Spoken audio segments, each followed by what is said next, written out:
Hey everyone, it's Joanne Molinaro, the Korean vegan, and today I decided to make some yubuchobap, which is basically fried rice stuffed into these deep fried tofu pockets, which I love, as you can see.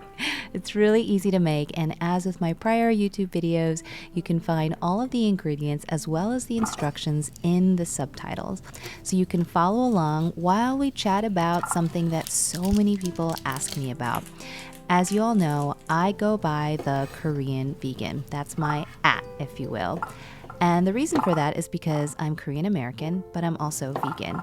So everything that I make on my YouTube channel or elsewhere is completely free of animal products. Even that sausage you just saw me chopping up, it was actually field roast, which is my favorite sausage product that's vegan. So I decided to open it up to my Instagram followers to see what sort of questions they might have about my veganism. And not surprisingly, the very first question that I got asked was why I went vegan. When people ask me why I went vegan, it always takes me a little bit of time to answer because there isn't a single answer. And the answers you're about to hear are not terribly compelling. The first answer is because of my then boyfriend, now husband. He decided to go vegan, and I distinctly recall how stressful and anxiety inducing it was for me. I used my preparation of food to show love. And I felt that because we wouldn't be having that fellowship anymore over food if I didn't go vegan with him, that we would lose that special something. We were actually sitting in the driveway of my boss's house for her Christmas party, and we got into this humongous fight about how I didn't want to go vegan and why did he have to go vegan? Does he even know what veganism actually is? And he was just really stubborn and stuck to his guns, and I just decided, you know what? Fine, I'll give it a try, because I figured, what's the worst that can happen? I can try it for 2 weeks, and if I really hate it that much, well, fine, then I can go back to eating whatever I wanted. So that's what I did, and ultimately, it actually was so much easier than I expected, and as I suspected, it did bring my husband and me closer together. Now, there is a second part to why I decided to stay vegan, if you will.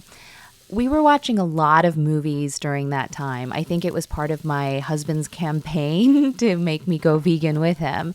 And a lot of it dealt with animal agriculture, the health effects of a plant-based diet, the environmental effects of a plant-based diet. One of the movies that we watched was called Forks Over Knives. And Forks Over Knives featured a very short little segment on a study that was done on East Asian men and the occurrence of prostate cancer.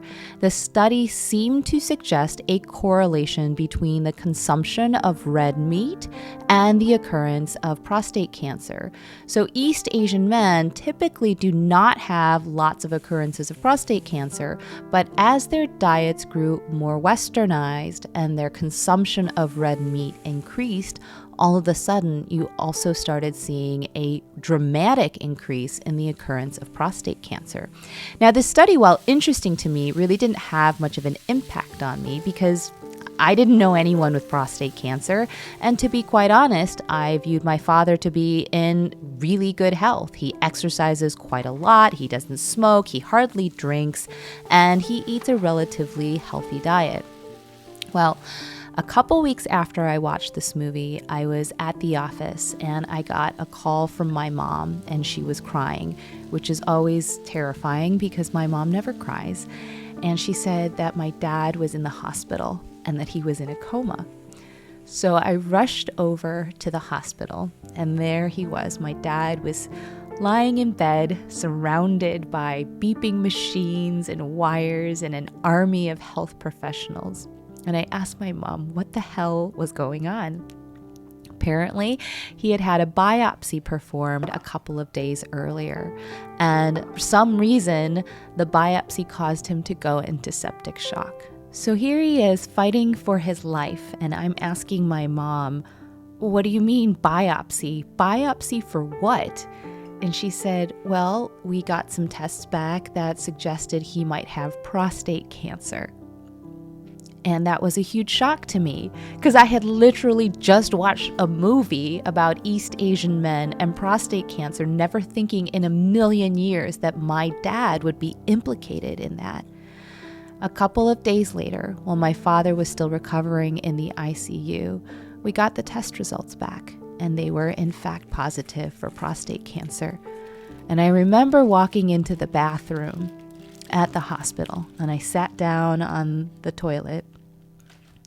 And I'm not a very religious person anymore, but I started to pray.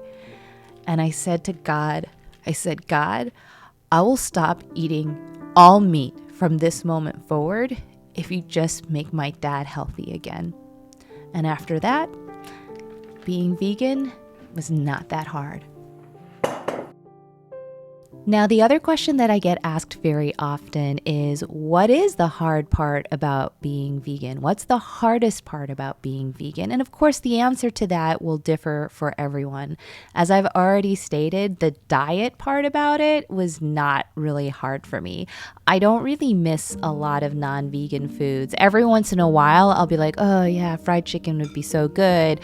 Or, the other day I saw somebody making this like delicious looking blue crab dish that reminded me so much of my grandma and this crab dish that she used to make for us when we were little. But it's not to the point where I feel ever really tempted. Unquestionably for me, the hardest part about going vegan was the loss of community. I have felt that I have been somewhat expelled from the Korean community and had to sort of claw my way back into it.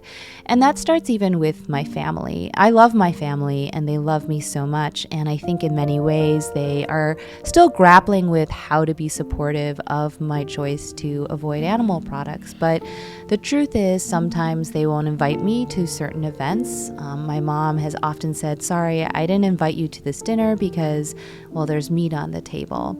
And of course, that hurts my feelings. I remember a couple of New Year's ago, my family had a huge thing. My mom made tteokguk for everyone, and I wasn't invited because there wasn't any vegan tteokguk.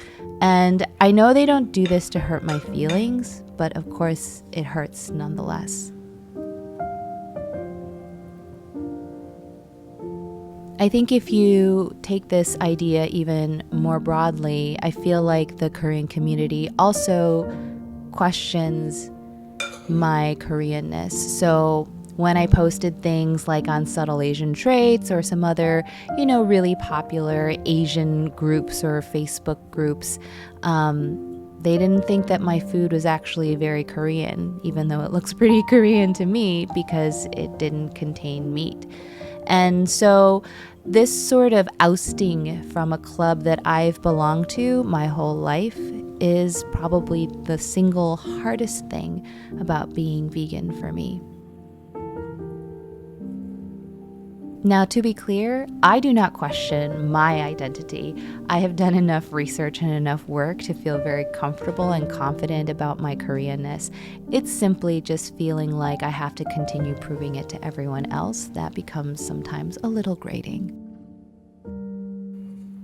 Anyways, guys, I hope you enjoyed this video of yubuchobap and me answering some questions about my veganism. It looks like we covered all the time that we have for today, surprisingly with only 2 questions. If you did like this video, please remember to hit the like button and make sure to subscribe so you don't miss out on further recipe videos and chats with the Korean vegan again. All right, have a wonderful day.